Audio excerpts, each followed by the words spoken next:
झारखंड और ओडिशा में हो रही एक छापेमारी इस वक्त नेशनल मीडिया की सुर्खियों में है। सोशल मीडिया पर एक वीडियो तेजी से वायरल हो रहा है जिसमें अलमारियों में नोटों की गड्डियां भरी दिख रही हैं। खुद प्रधानमंत्री इस खबर को ट्वीट कर चुटकी ले चुके हैं। पिछले 4 दिनों से चल रही इस छापेमारी में अब तक 300 करोड़ से ज्यादा की नकदी बरामद हो चुकी है। अब भी नोटों से भरे कई बैग खुलने बाकी हैं। नोट इतने हैं कि गिनने वाली मशीनें भी गिनते गिनते खराब हो जा रही हैं। दर्जनों मशीनें दिन रात नोटों की गिनती में लगी हुई हैं। इसे भारत की अब तक की सबसे बड़ी छापेमारी बताया जा रहा है। अब तक किसी एक छापेमारी में इतना पैसा कभी नहीं मिला था। माना जा रहा है कि नकदी का ये आंकड़ा 500 करोड़ के आसपास जा सकता है। भारी मात्रा में सोने चांदी के आभूषण भी बरामद हुए हैं।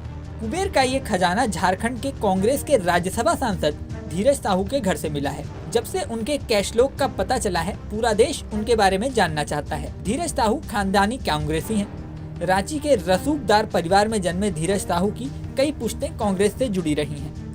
1977 में राजनीति शुरू करने वाले धीरज साहू तीसरी बार कांग्रेस के कोटे से राज्यसभा सांसद हैं। पहली बार वह साल 2009 में राज्यसभा पहुंचे थे। धीरज साहू 2 बार चतरा विधानसभा से विधायकी का चुनाव भी लड़ चुके हैं। हालांकि दोनों बार वो हार गए। धीरज साहू के बड़े भाई शिव प्रसाद साहू 2 बार रांची से कांग्रेस के लोकसभा सांसद रहे हैं। शिव प्रसाद साहू की गिनती इंदिरा गांधी के करीबियों में होती थी। उस जमाने में चुनाव प्रचार के दौरान इंदिरा गांधी कई बार इनके घर रुकती थीं। कहा जाता है कि उस समय सांसद विधायक के चुनाव के लिए टिकट से लेकर मंत्री पद तक इस परिवार की सिफारिश पर तय होता था। कुछ मीडिया रिपोर्ट्स के मुताबिक किसी जमाने में देश के प्रथम राष्ट्रपति डॉक्टर राजेंद्र प्रसाद भी धीरज साहू के घर आए थे।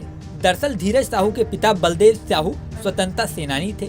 ऐसा कहा जाता है कि आजादी के बाद देश की अर्थव्यवस्था को मजबूत करने के लिए बलदेव साहू ने एक बड़ी रकम और सोना भारत सरकार को दान किया था। धीरज साहू के एक और भाई उदय साहू भी कांग्रेस के टिकट पर हजारीबाग से चुनाव लड़ चुके हैं। लोहरदगा और आसपास के जिलों में इस परिवार की तूती बोलती है। इस परिवार से कांग्रेस की तगड़ी फंडिंग होती रही है। साहू परिवार लंबे अरसे से शराब के कारोबार से जुड़ा हुआ है।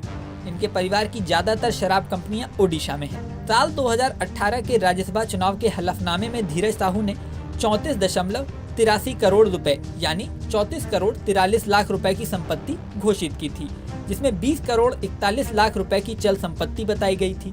हलफनामे में कुल 27 लाख रुपए से ज्यादा की नकदी होने की जानकारी दी गई थी।